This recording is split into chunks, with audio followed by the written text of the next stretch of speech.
boy, time now for another exciting episode of Mr Nailsin Sunday Comics. And I got to do some catch up here with Superman.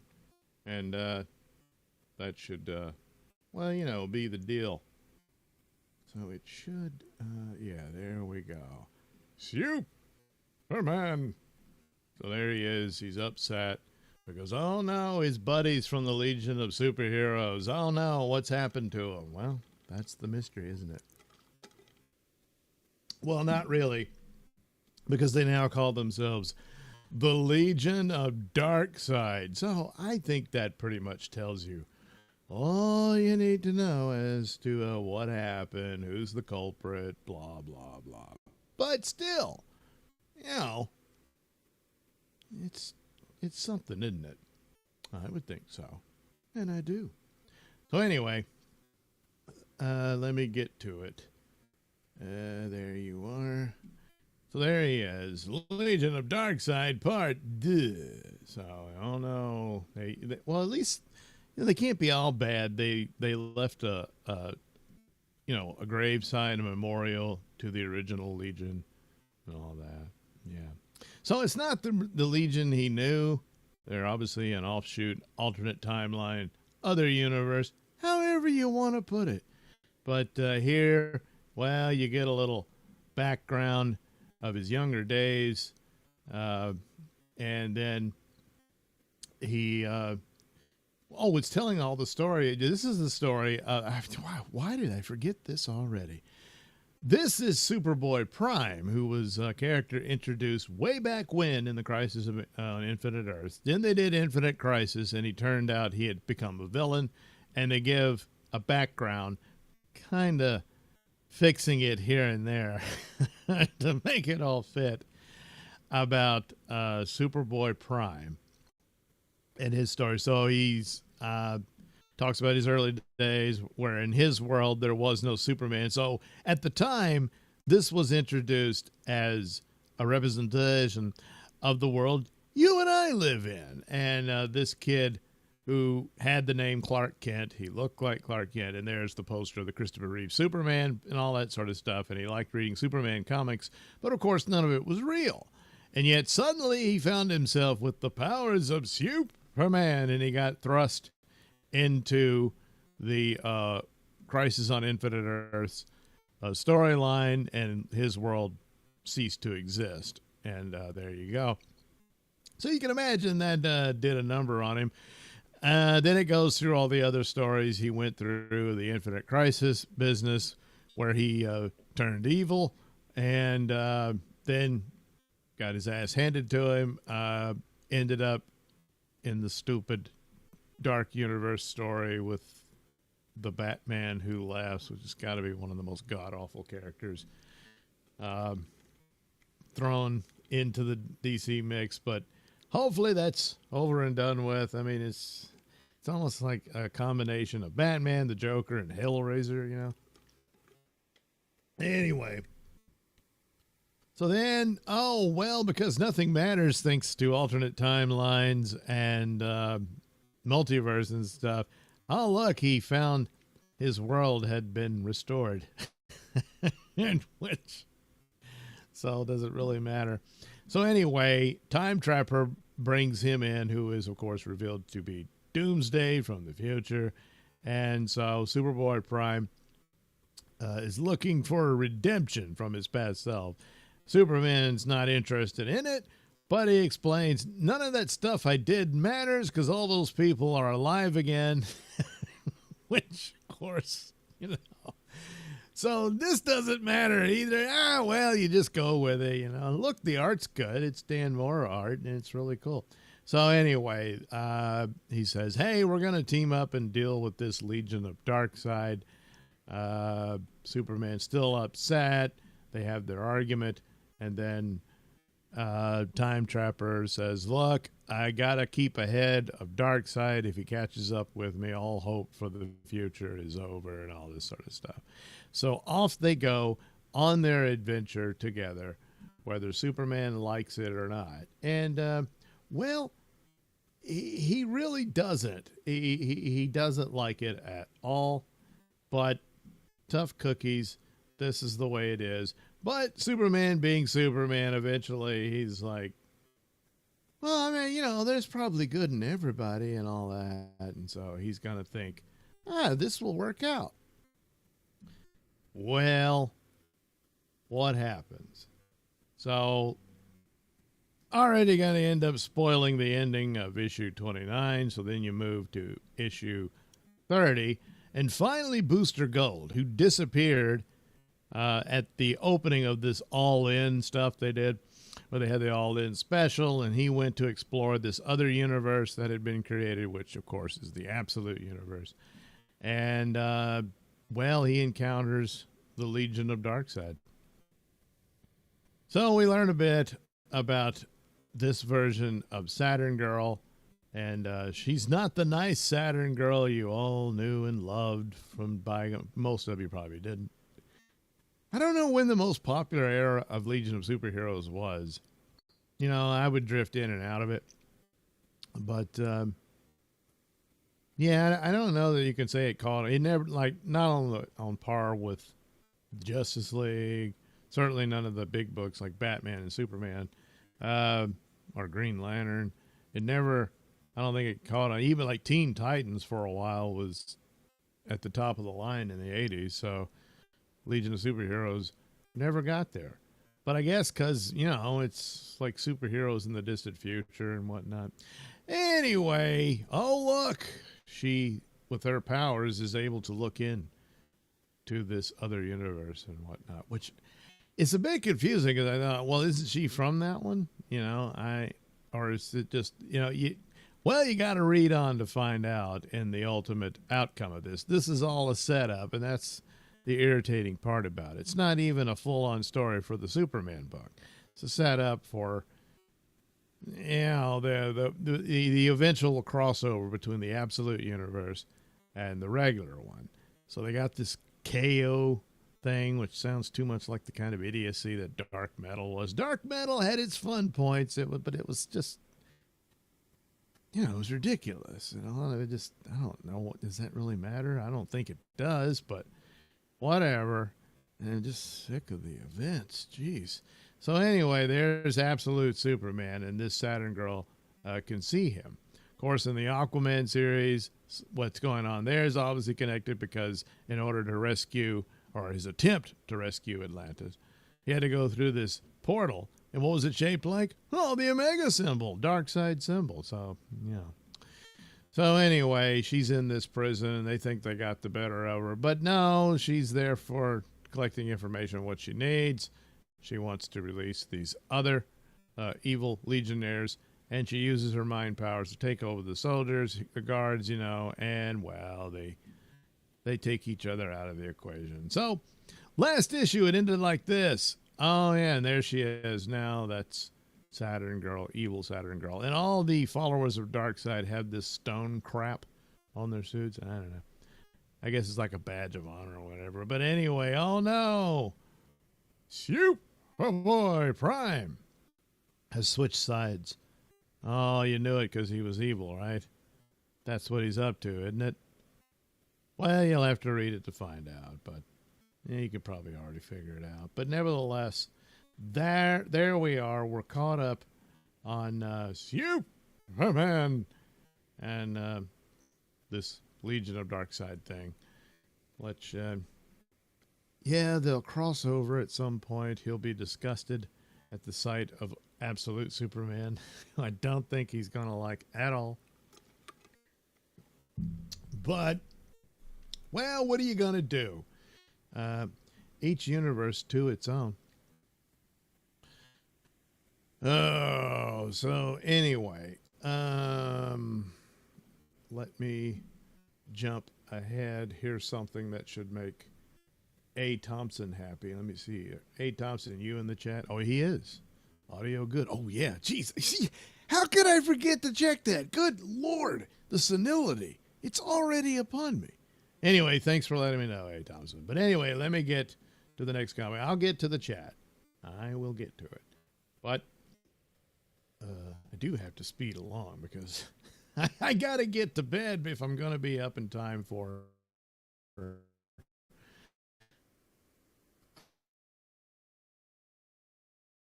um, you know, what do you call it? Pop culture breakdown. Jeez.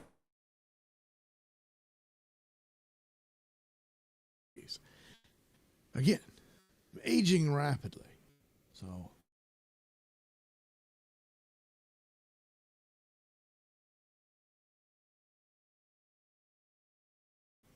if you're lucky, you'll get old too one day. There's only one way to avoid it, and well, I don't recommend that. So anyway, oh look, an Aliens comic book. Aliens versus Avengers. Well, I bought the full collection. This was the cover, but the only online image of it was like the first issue of the series. Now, it looks cool. It's a good little image, but it's misleading. The alien does appear. These guys do appear in it, but these are their younger versions. They're really old in this story. It's an alternate universe thing, of course. It's out of continuity, but especially Marvel, and this is true of DC as well. The best stories are the out of continuity ones. And so since Disney owns Alien and Marvel, of course, hey, why not cross them over? Now, I'm pretty sure they did in the past because Superman teamed up with, this was back when Alien, Dark Horse had the license to Aliens. So, and Predator and all that. So Superman fought Alien.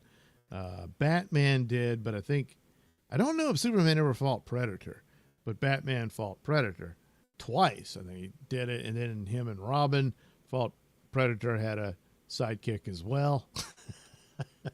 And all that stuff. Well, now that Marvel has the license, of course, what do? Well, you're not going to do any crossovers with the likes of Batman and Superman anymore. So you bring in your own. And I can't remember if Dark Horse did that with Marvel at the time, if there was like a Spider-Man versus Aliens or what have you. But here they basically merged the two universes where Wayland existed in this future version of the Marvel universe. And so it starts off Black Panther and his Wakandans have got spaceships, and they're investigating some sinister plot that's afoot. And they merge the two narratives that go on through Alien. Of course, there's the alien monster. There's, the corrupt corporation who doesn't care about their employees or anything. It just wants what it wants. And then, of course, the artificial life in the androids and all that. So that plays out here as well.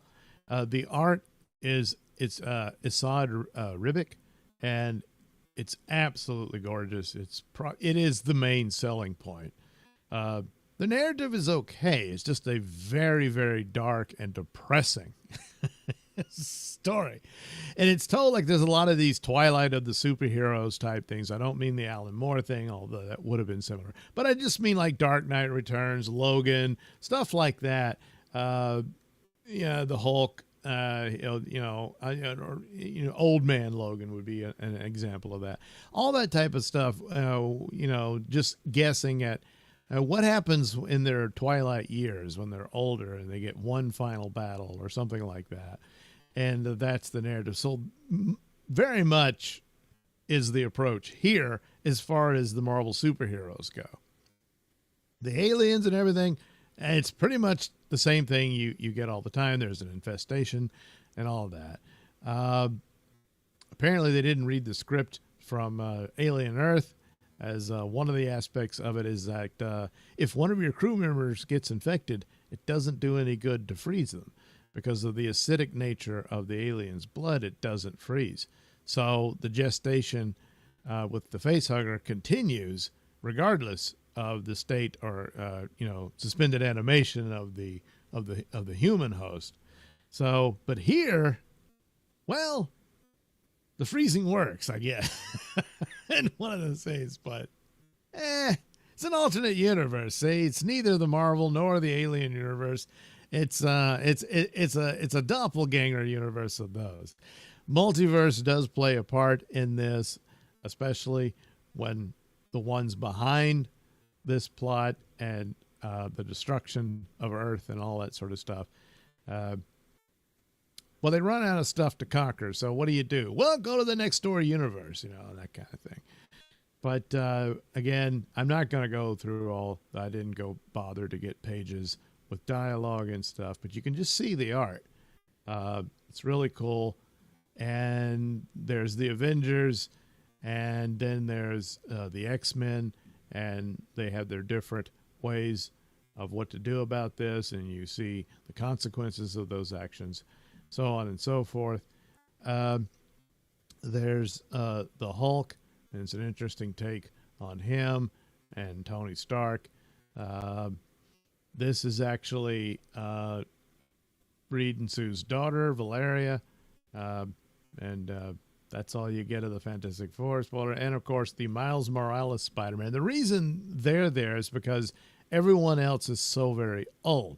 So you just have to assume by now Peter Parker probably died in the initial battle with the Xenomorphs and whatnot. So you get Miles Morales and Valeria, and because they're much older. They're in their 40s at this point, but they're much younger than the others.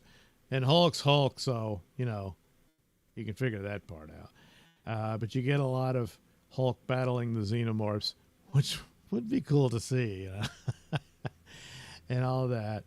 And there's interesting takes on what to do about the Xenomorphs and whatnot, and the approach, especially the mutants, how they deal with it. And then, with Spider-Man, there's an interesting aspect to that as well.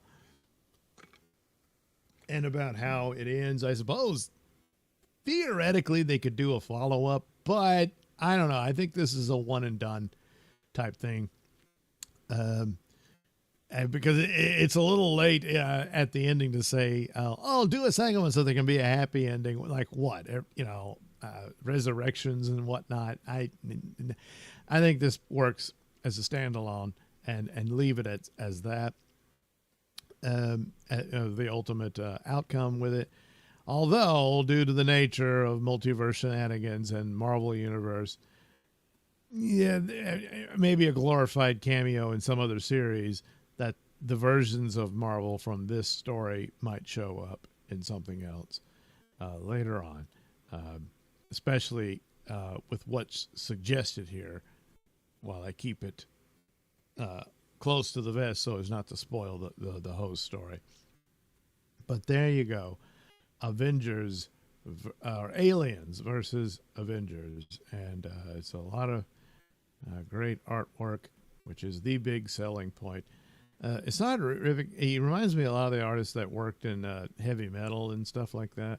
Just very fine crafted. And that's why it has to be something special and whatnot, because I'm sure it takes him a very long time to finish all this.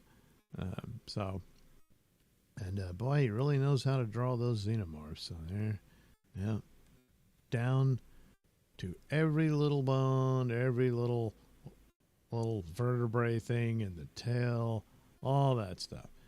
He's got it all. And there you go.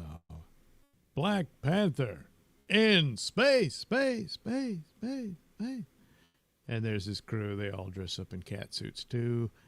That's his son, who's learning the ropes from the old man to take over when he's gone and all that. So yeah, the cover, very misleading. Come on. They don't look like that. Didn't have any images of Captain America from the story, but he's really old. He's old in the story. And Tony, good Lord, is he old. Even Carol, she's old in the story. But they're still fighting the good fight and all that sort of stuff. So there you go. Alien versus Avengers. All right, let me peek at the chat a bit. Hey, Thompson. Doug, I heard the news. You are going to need DP, which I have, as Hulu is going away in North America. Yes. I think it should be the opposite.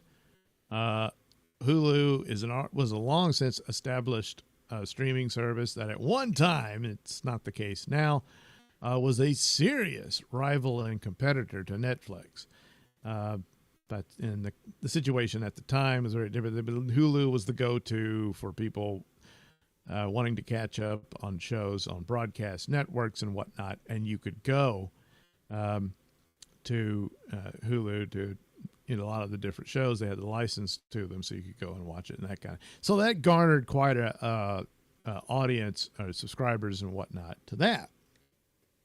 But nevertheless, it had a lot going for it. Whereas Disney Plus, they were just, the arrogance of it all, and Disney, it's pretty contained within itself. With brands and whatnot that they've acquired and bought, but Disney itself, of the different, mostly programs and shows and films for children and families with children and that sort of thing, which would mean like a Disney tab on a Hulu streaming site would make more sense if you absolutely had to have it that way, rather than just be a production studio that license their material out to the likes of Netflix or Amazon or Hulu or what have you. Whereas here they would own Hulu, so they could do it like that. And then all your Disney stuff would be there. Then, of course, and it'd be pretty much the same way they've done Disney, but to have it, I don't know. I just think it's a bad idea. They own both. They could go either way, but I just think Hulu is just the more established as a streaming platform and that sort of thing. But, they own it. This is how they want it, and they want Disney up front, so I guess that's the way it goes, what have you. But so yeah, they'll fold it all in there, and Hulu will just, I guess, be a tab on there. I don't even know if they'll probably retire the name at some point, because what's the point? It's just all the programming and films that were on Hulu will be there. I don't know. I mean, this would be an interesting thing going forward, because Hulu would, much like Netflix, would get licenses and stuff. But, at the moment, Warner Brothers license all its stuff out.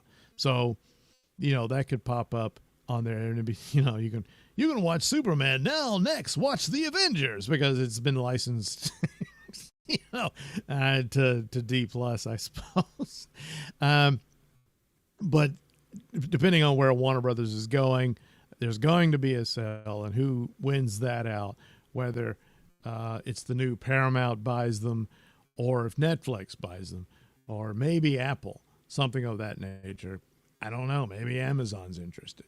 But, wherever it ends up, that'll be a big deciding factor of whether or not that model continues.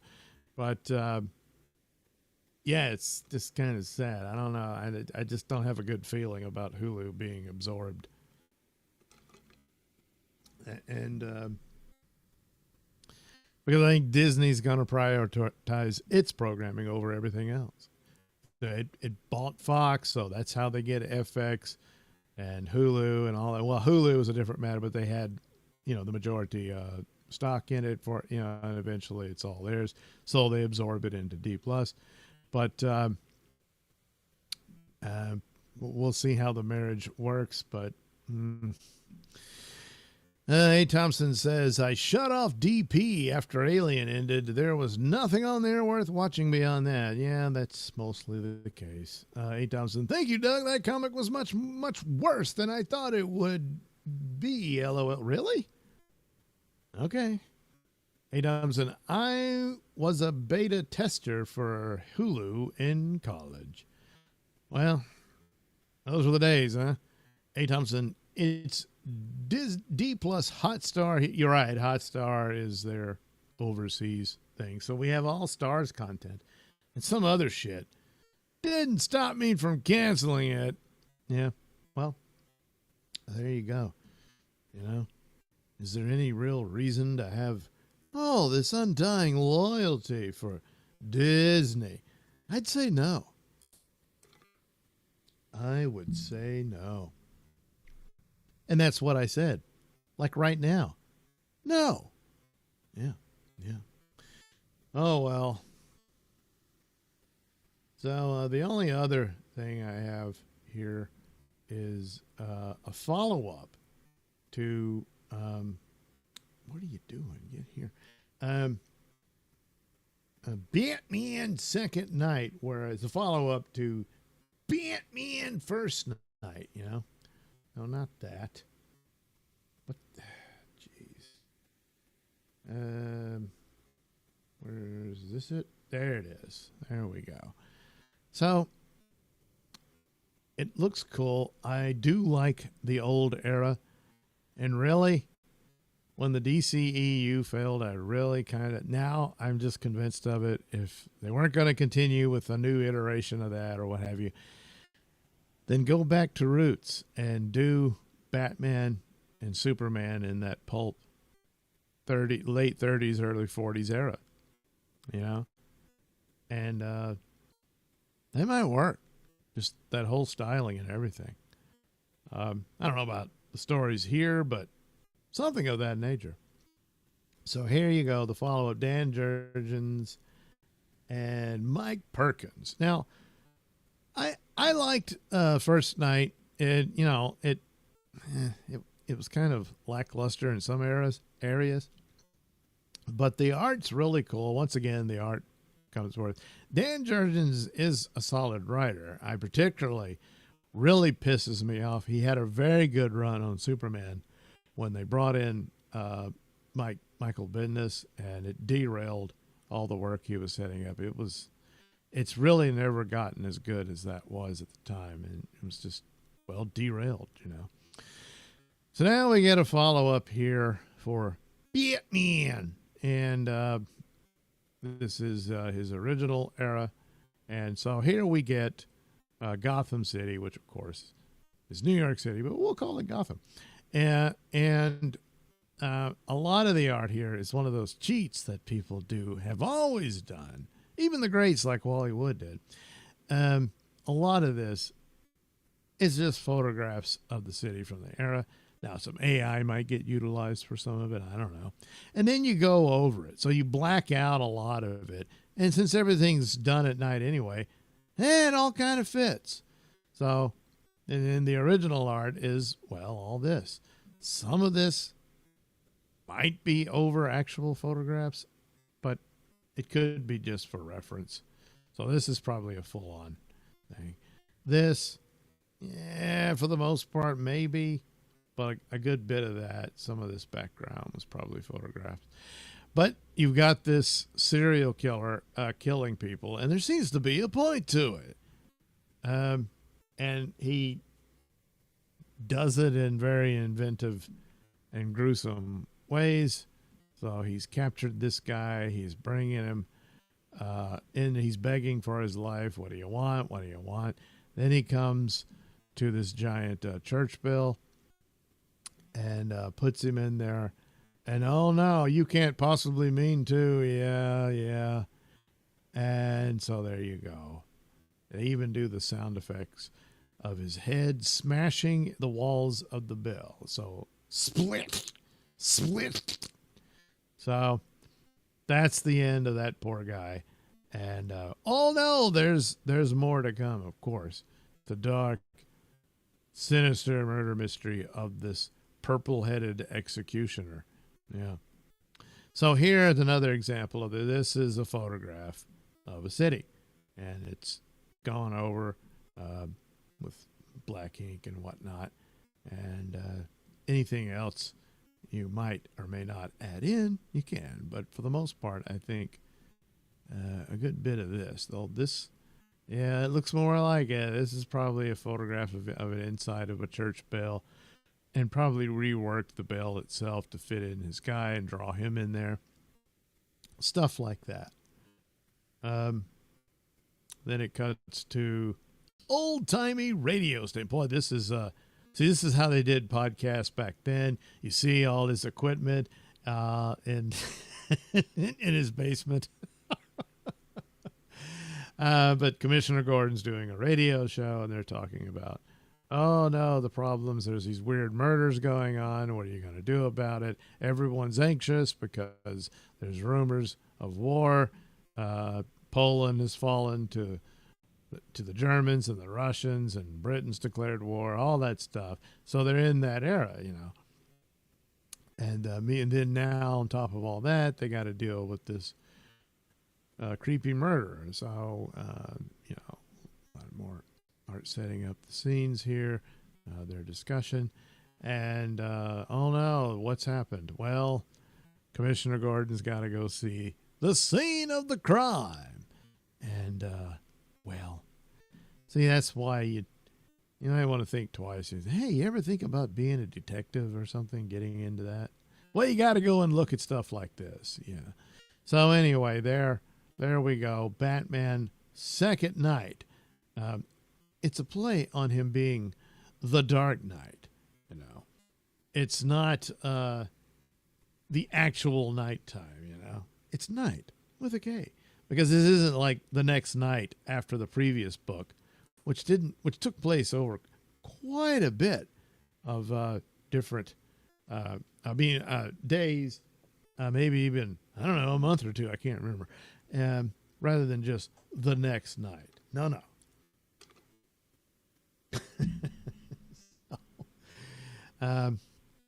That's the deal. So we'll check that out. A surprise guest, probably not all that surprising, shows up, and there is literally a cliffhanger for this if you.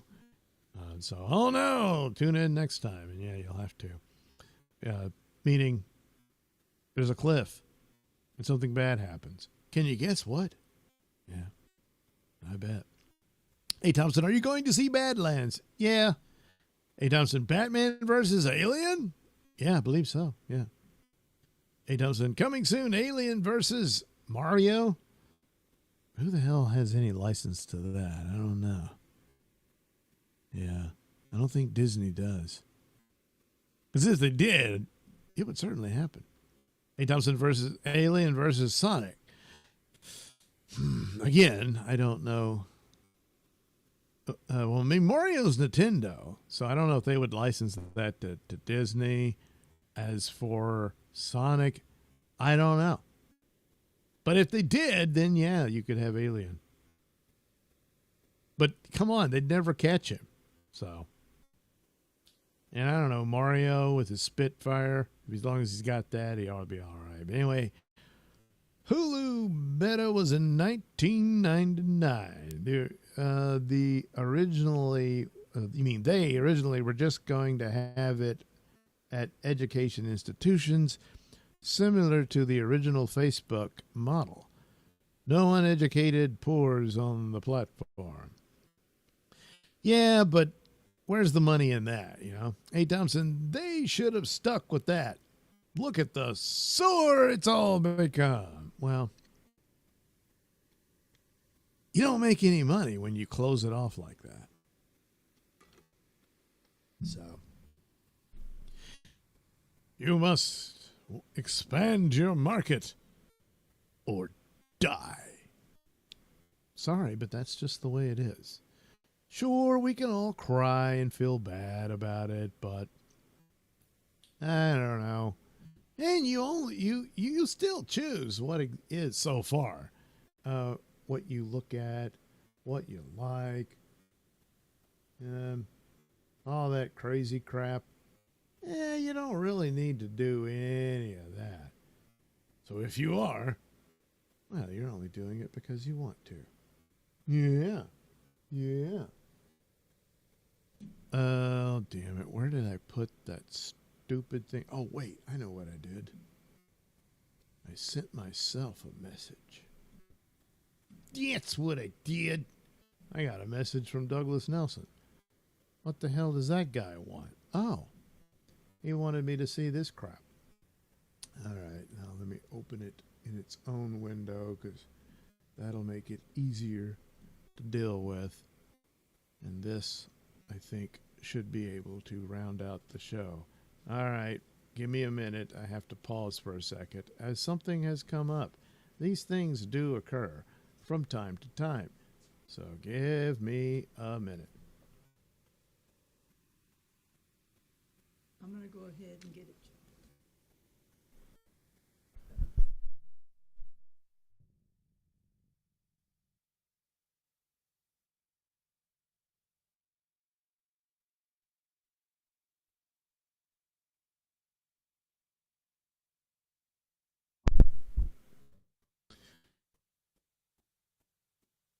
All right.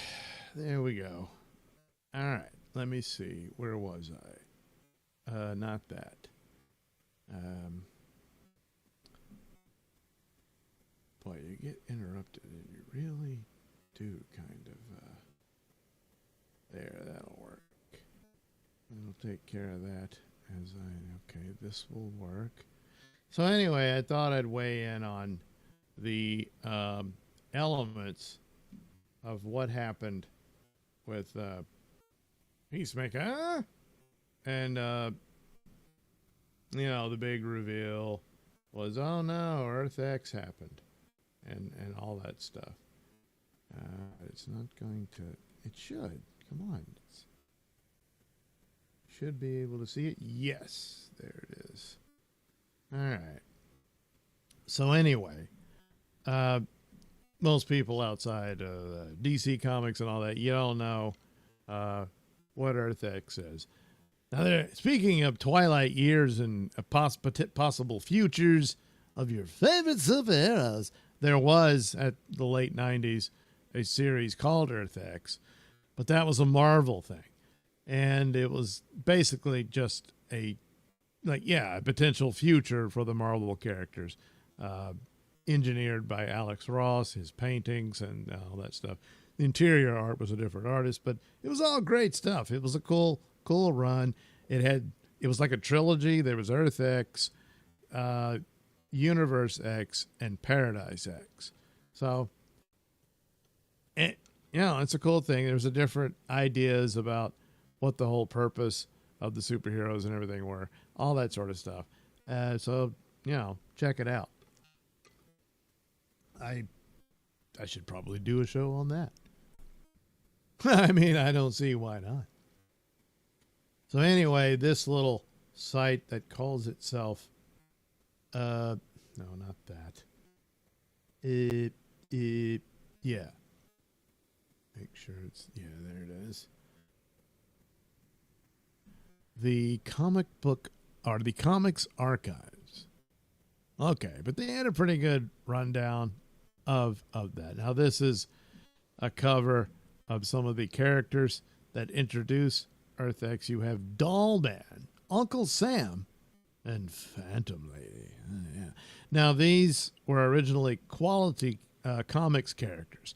I don't mean the level of how good the comics were. I mean, the name of the publisher was called Quality. But eventually DC bought out their characters. Primarily, I'm pretty sure, for their main star, Plastic Man. He was a part of that line. And so he's always, usually, he's more times than not on his own, but associated with this group of characters. So you have the Black Hawk pilots and all that stuff. They came out of that. So then you had his character Firebrand. He could shoot fire and stuff. The Human Bomb, you can cause explosions. The Doll Girl, who was married to Doll Man. The Spider, who was more or less this sort of, I don't know, secret agent type guy, or whatever, mercenary, whatever. Quicksilver, who is now known as Max Mercury because Marvel has a Quicksilver, blah, blah, blah. So anyway, Plastic Man, of course, Phantom Lady, yeah. Uncle Sam, based on, well, they're covering up these other guys. But anyway, there you go. The history of Earth X prior to 1941 has not been revealed, but it is likely very similar to other parallel worlds such as Earth 1, Earth 2, or even Earth Prime. Many geographic markers and historical figures appear superimposable with this timeline and Earth Prime. Contact between this timeline and others prior to 1942 has not been documented. The history of this timeline is known to have shifted in an unfavorable direction in 1942, when probability began to shift in favor of the Axis forces. Whether this was a standard bias on this Earth or an event altered probability towards evil is not clear. These events were uncovered by the Earth 2 hero Uncle Sam, who was pulled into a vortex that landed him on Earth 2. After engaging nasty forces at home and watching the U.S. remain on the sidelines, he recruited several Earth 2 heroes.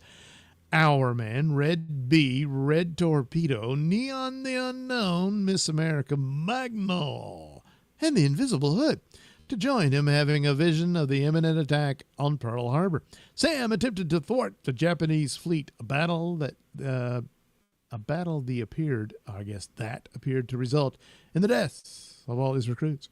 While the hero's sacrifice appeared to delay or repel the Japanese, an unintended result was that the attack on Pearl Harbor never happened, and the U.S. prolonged its entry into World War II. You mean, didn't prolong it. It delayed it, allowing the nasties to gain even more ground in Europe. When Sam attempted to warn the U.S. forces in the Pacific, he was labeled a lunatic and institutionalized before finally being released.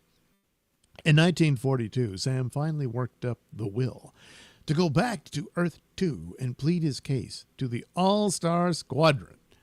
Now, All-Star Squadron was a series in the 80s, and I read quite a bit of them, and that was my first introduction, because it was, multiverse stuff. This was Earth 2, and in that world was the original. I don't know why it wasn't Earth 1, but nevertheless, where you had the original Superman and Batman from their beginnings all the way back at the late 30s and everything, depicted in these stories. But it was all these other heroes and stuff, and All-Star Squadron was like an offshoot of the Justice Society.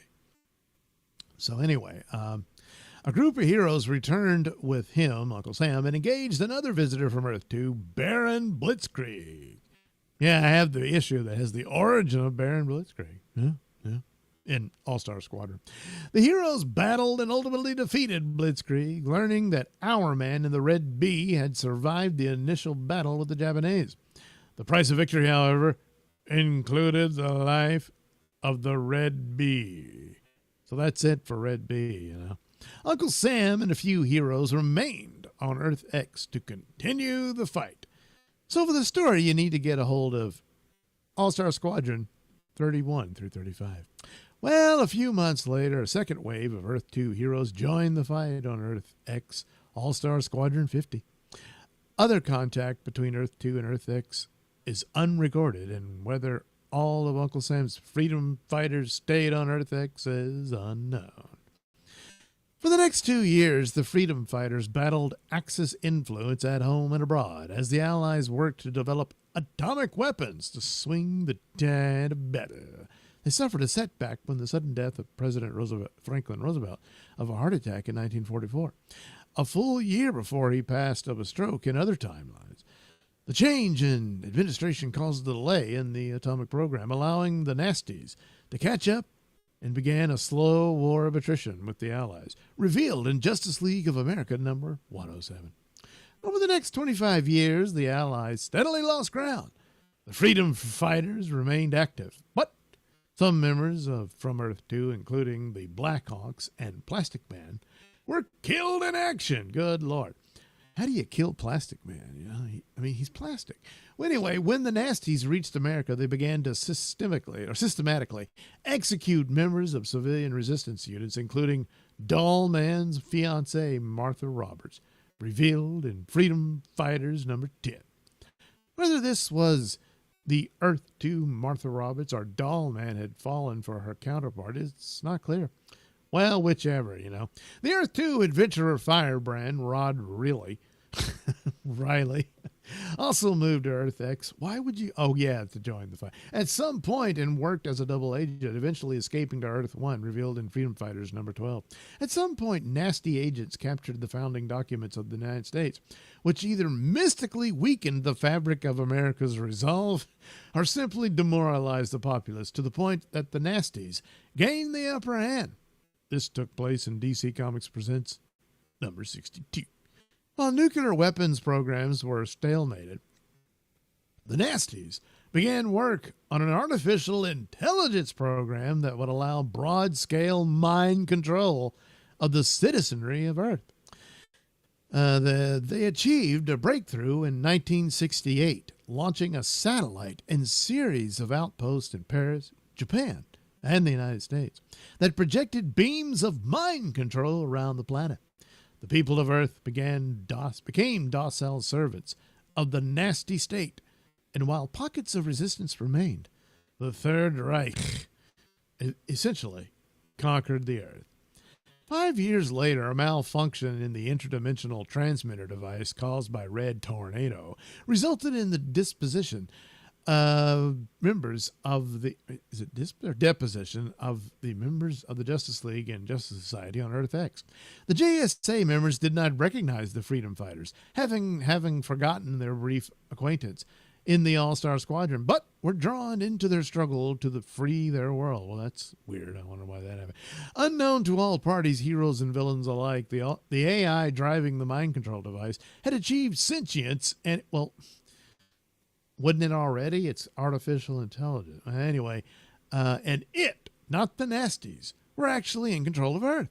The AI retained the trappings of the nasty government and the same autocratic control, including an android Hitler to speak through. The fate of the real Adolf Hitler on Earth X is unclear. Yeah, he's probably dead by then.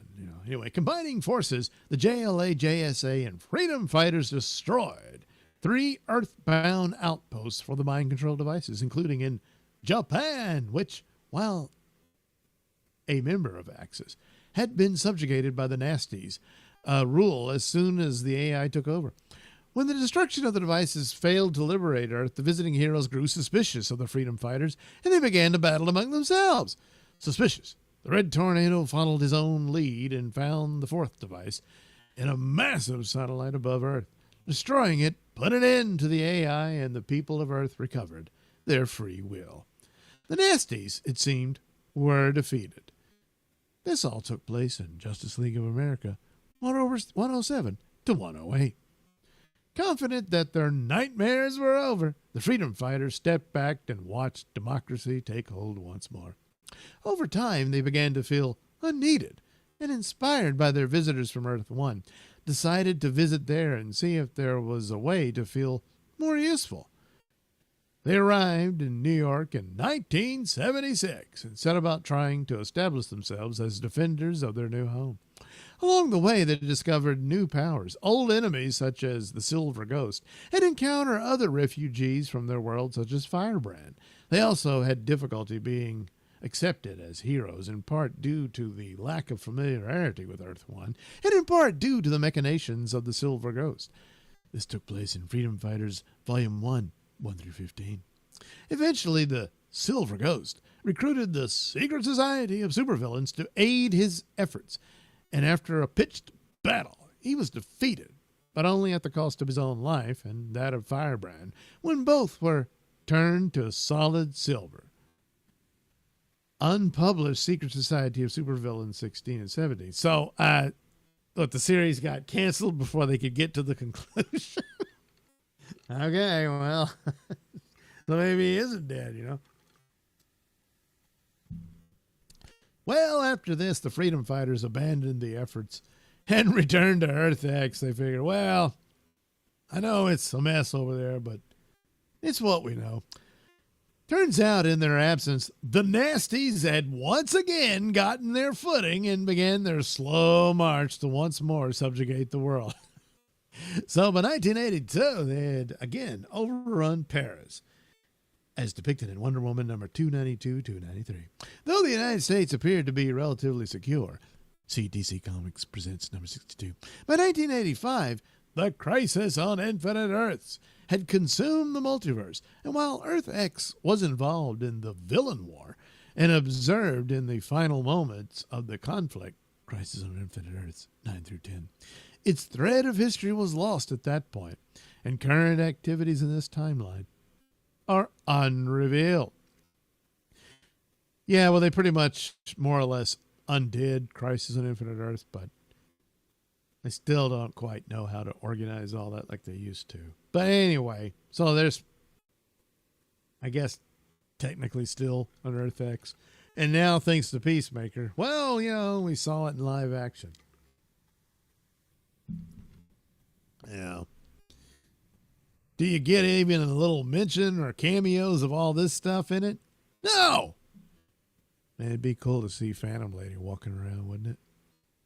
Yeah. So anyway, this goes into explanations of overall the weight of probability in this timeline favors evil. Autocratic forces tend to win more often than those that favor the better angels of human nature. The death rate of heroes is higher in this timeline than average, and most specifically, nasty forces win more often than not. The abundance of magic. In general, magic tends to be less common in the Earth X timeline. Uncle Sam may have a somewhat mystical nature, but whether he is a Denzian of Earth 2 or the spirit of America across multiple timelines is unclear. The remainder of documented characters on Earth X have science technical-based powers, if they have powers at all. The lack of restraint on nasty influence suggests that artifacts like the Spear of Destiny that contained the nasties on Earth 2 do not exist in this timeline. So, arrival of heroes. While historical records are largely missing, no known superpower beings existed on Earth X prior to 1942. To date, all known costume characters, hero or villain, actually originated on other worlds, primarily Earth 2, and knowledge of the indigenous superpower life forms in the timeline is lacking. Oh, okay. Well, if you say so. So there's the listing of the comics that involved narratives concerning Earth X and the people that were most affected by it. Most notably, you know, Uncle Sam and Phantom Lady and all those people. Yeah, those people. Yeah. Damn it. There. Jeez. All right. I guess there is one other thing I could do. Where did I put that? At least take a look at, was I smart enough to put it in here? I was. So this is the Freedom Fighters series, which I do have some issues of. But they came out in the 70s. And eventually it built up into this overall narrative of these characters. If it would just open. I'll get to it. Don't worry. Okay.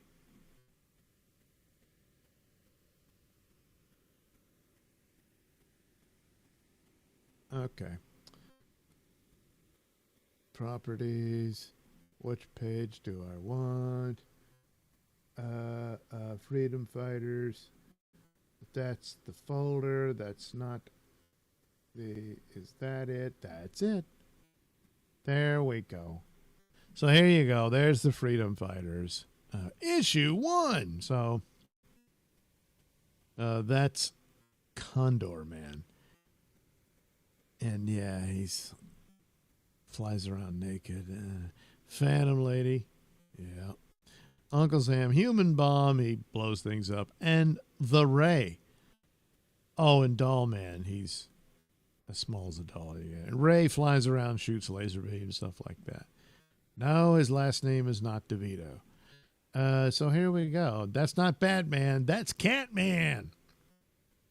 So yeah, she has this power with her black light ray to blind people with, but it don't work on Catman because he can see in the dark. So, and they locked up Doll Man in a birdcage.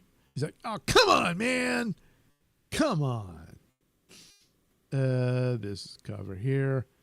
Guy's going to fry Doll Man. He even made him a little chair to put him in. There's the team. That's Firebrand. They've all been turned into werewolves, I guess. I don't know. Now they decided to go to a theme park and ride a roller coaster, but it's going to explode. And somehow Batwoman and Batgirl show up. So here we go. I guess an alien captures them. And ew. So they're stuck in all this snot. And that might mean Phantom Lady's got to take off her suit. But wait, if that's Phantom Lady, who's this? Well, I guess you have to see the issue to find out. Well, there you go. The Silver Ghost is turning people into silver. And oh no, they got to stop that. This guy, this Green Goblin wannabe, is attacking him. And oh no, Wonder Woman, she's dead, and it's their fault somehow. Maybe we find out she's allergic to peanut butter or peanuts, and they fed her a peanut butter sandwich, and oh no. Something like that. Oh no, looks like the devil attacks them. And then these miniature doll versions of the Justice League show up, and Doll Man's not much help and fight them. Oh yeah, this was interesting. So they did this thing. They end up fighting a version of Captain America's Invaders. So Marvel did this where he had formed a team with Submariner and the android Human Torch and his sidekick, who somehow had Human Torch powers too. And so it was kind of funny because they're both these World War II era superhero teams. And so they ended up fighting, and there you go. And this was the follow-up. They're wanted criminals on this world, and this knockoff Captain America says, they're no good, so let's lock them up and everything. Here they fight an Indian tribe for some reason, and they all have superpowers. Looks like water powers, lightning powers. I don't know. Maybe he's like Apache Chief. He could be giant. I don't know what this guy does. But anyway, there you go. And then they got some backup stories. The origin of the Ray, and Doll Man's on trial for murder, I guess. These things happen, you know. Wonder Woman shows up again and decides they're bad guys, so she fights them. And it takes all of them just to take on Wonder Woman. And that's all I got. But there's the little cover gallery of the Freedom Fighters, who typically reside in Earth X. Yeah. All right. Okay, cool. I managed to eke out an hour. A bunch of drunks and drug addicts acting crazy. A. Thompson, let people who cannot read a clock have a channel. Yeah, well, what are you going to do? You have to rise above all the bad, you know. A. Thompson, is the Badland comic prequel out? I don't know. I need to look that up. I'll see what I can do.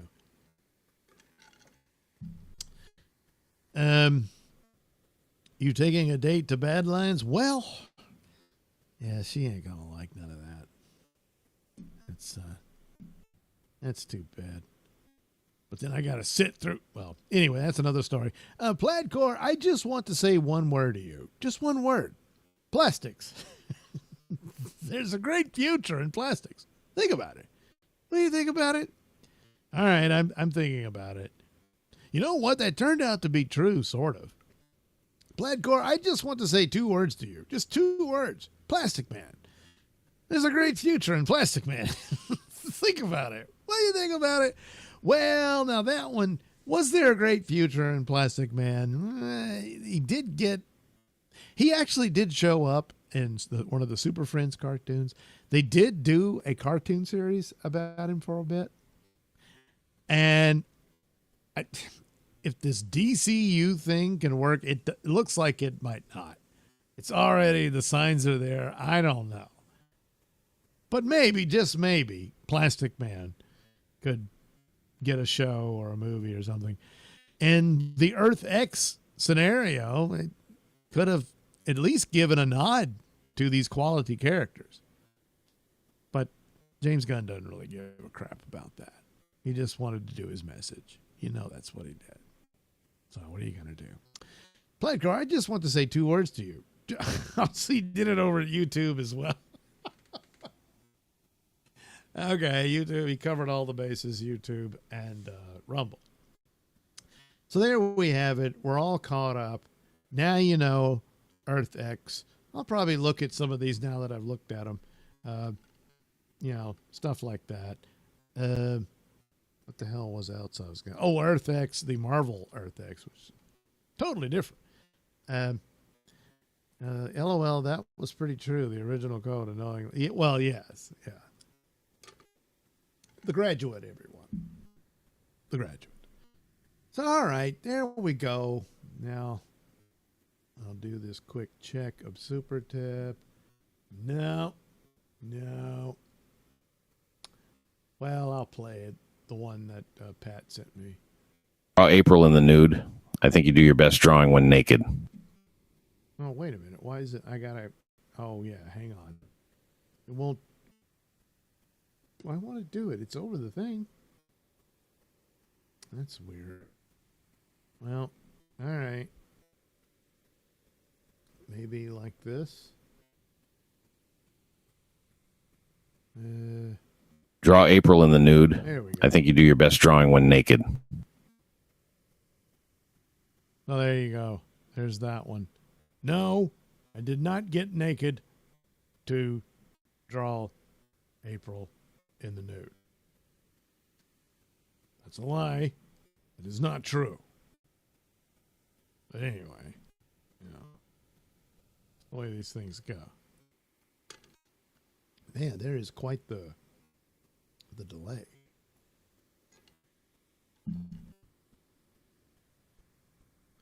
All right. There we go. Cool, huh? What a great show.